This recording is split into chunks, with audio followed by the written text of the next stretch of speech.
Итар Пео и берберот.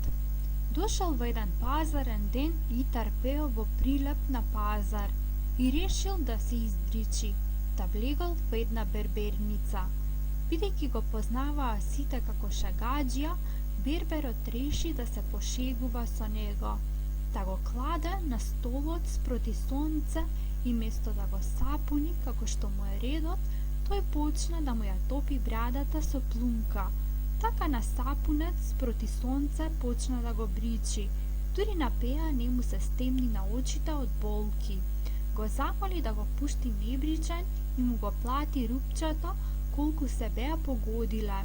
Кога Пео излезе од берберницата, на половина бричен, низ градот се разнесе смеа и шега, а берберот се држеше за стомак, што успеа да го излаже и да го насамари овој мариовски мудрец. Пео ја разбра работата и си рече во себе: чекај си ти, пакосен бербер, ке ми те сошијам јас тебе со самарна игла, ничта не се сетиш. И отиде кај друг бербер да се добричи.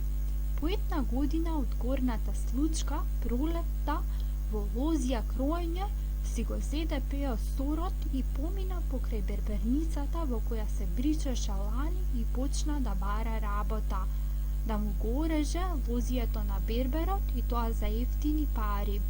Овој си помисли дека пак ќе го излаже Пеа и го пазари.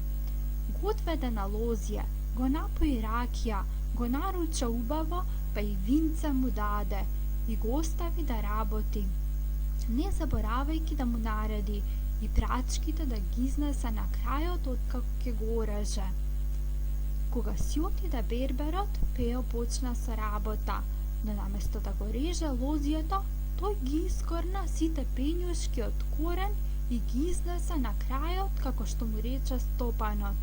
Околу ужина отиде во берберницата да си ги прибере парите за денешната работа.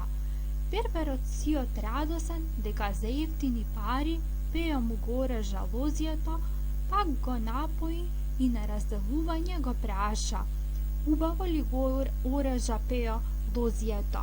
Многу убаво, чорбаџи, многу, одговори задоволен Пео, уште еднаш не ке треба да го режеш. А дали го исчисти убаво Пео? Пак праша берберинот. Аха, ни прачка, ни пењушка не остана во земјата. Чисто е како тепсија, одговори Пео. Ами плаче ли Пео? Плаче ли? Уште прашаш, пријателе мој. Не само лозите што плачат, ами кога ќе отидеш ти, ќе зареваш кога ќе го видиш колку убаво сум го орежал. А тоа ти е, пријателе, за она ланското бричање на сувој спроти сонце, му објасни Пео и побегна во Мариово да си мудрува.